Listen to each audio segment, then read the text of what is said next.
देखो, जरा देखो इसे, दिन चढ़ गया है पर ये अभी तक घोड़े बेचकर सो रहा है। ओए बिपिन उठ जा। अबे उठता है कि डालू तेरे ऊपर पानी की बाल्टी? सोने दो ना पापा। हाँ हाँ क्यों नहीं, कुछ करना धरना तो है नहीं, बस खाओ पियो और सो जाओ, यही तो है तेरी जिंदगी। मेहनत करने से तो दूर दूर तक नाता नहीं है। चल उठ जल्दी से, 5 मिनट के अंदर बाहर होना चाहिए तू। मेरे साथ मछली पकड़ने चलेगा आज।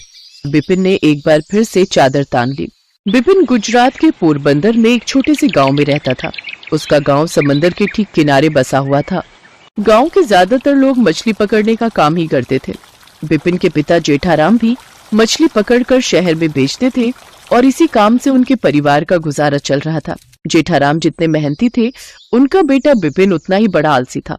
माँ, अरे अरे राम रे, अरे माँ बचा लो, देखो ना, पापा मार रहे हैं। अरे अरे अरे रुक जाइए जी, रुक जाइए। ओहो हो, जवान लड़के को ऐसे कौन मारता है? क्यों, सरकार ने इस जैसे निकम्मों को मारने पर रोक लगाई है क्या?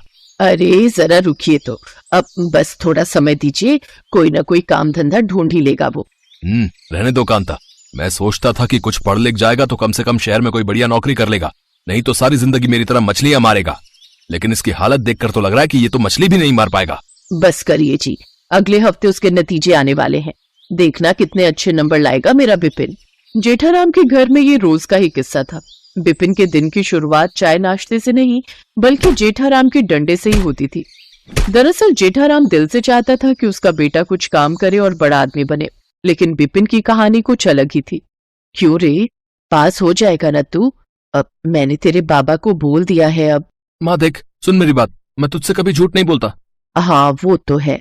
तो मैं आज भी झूठ नहीं बोलूंगा। मुझे लगता है कि मेरे बस की है ही नहीं ये पढ़ाई लिखाई। है? तू सीधे सीधे बता कि पास होगा कि नहीं। माँ कोशिश तो की है मैंने, पर आगे भगवान मालिक। कांता डंडा लेकर बिपिन के पीछे दौड़ी, पर बिपिन घर से बाहर भाग गया। देखते देखते 1 हफ्ता गुजर गया। बिपिन का 12वीं का रिजल्ट भी आ गया। बिपिन बुरी तरह से फेल हुआ था। वो एक भी विषय में पास नहीं हो पाया था। रिजल्ट देखते ही बिपिन के पसीने छूट गए। तभी उसे दूर से जेठाराम आते हुए दिखाई दिए। उनके हाथ में वही डंडा था और उनके पीछे पीछे उसकी माँ कांता जेठाराम को रोकने की कोशिश कर रही थी। बिपिन समझ गया कि आज उसकी खाल उधड़ने वाली है। उसने जेठाराम को देखते ही दौड़ लगा दी। काफी देर तक बिपिन आगे आगे दौड़ता रहा और पीछे पीछे जेठाराम चिल्लाता रहा, रुक जा, आज नहीं बचेगा तू। मेरी सारी मेहनत पर पानी फेर दिया तूने, कमबख्त, आज मैं तुझे छोड़ूंगा नहीं। जेठाराम का गुस्सा देखकर बिपिन और तेज दौड़ने लगा। कुछ दूरी पर उसे एक ट्रक दिखाई दिया जो शहर जाने के लिए बिल्कुल तैयार था।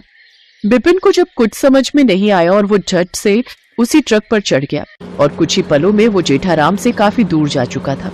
अपने इकलौते बेटे को इस तरह खुद से दूर जाता देख जेठाराम और कांताबेन रोने लगे। जेठाराम बिपिन को पुकारता रह गया, लेकिन ट्रक वहां से जा चुका था। कई घंटों के सफर के बाद वो ट्रक सीधा दिल्ली आकर रुका। बिपिन जब ट्रक से निकलने लगा तो ट्रक के ड्राइवर ने उसे पकड़ लिया। फिर बिपिन ने उसे सारी कहानी सुना दी और उधर गुजरात में कांताबेन जेठाराम को कोसने लगी। आपकी वजह से मेरा बच्चा मुझसे दूर चला गया। अब तो मिल गई ना आपके कलेजे को ठंडक। जेठाराम ने बिपिन को बहुत ढूंढने की कोशिश की, लेकिन वो उन्हें नहीं मिला। वक्त गुजरता गया और बिपिन को गए कई साल बीत गए। फिर एक दिन जब जेठाराम समंदर में मछली पकड़ रहा था, तभी उसे समंदर में कुछ हलचल महसूस हुई और देखते ही देखते लहरें तेज होने लगी। जेठाराम घबरा गया और वो तेजी से अपनी नाव को तट पर ले आया। तभी उसने देखा कि वहाँ बहुत से लोग खड़े होकर आपस में कुछ बातें कर रहे थे। अरे क्या हो गया भैया, ये भीड़ कैसी लगी है? तुम्हें कुछ नहीं पता क्या? नहीं तो क्या हुआ है? अरे टीवी पर बता रहे हैं कि तूफान आने वाला है समुद्र में भैया। अरे पर उसमें कौन सी बड़ी बात है, समुद्र में छोटे मोटे तूफान तो आते ही रहते हैं।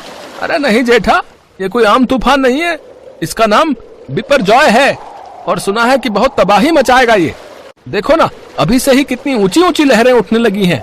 जेठा ने समंदर की तरफ देखा तो वो भी डर गया। तभी वहाँ स्पीकर से आवाज आई, सावधान, आप सभी जितनी जल्दी हो सके ये इलाका छोड़कर दूर चले जाएं। भयंकर तूफान आने वाला है, अपना जरूरी सामान लेकर फौरन निकले यहाँ से।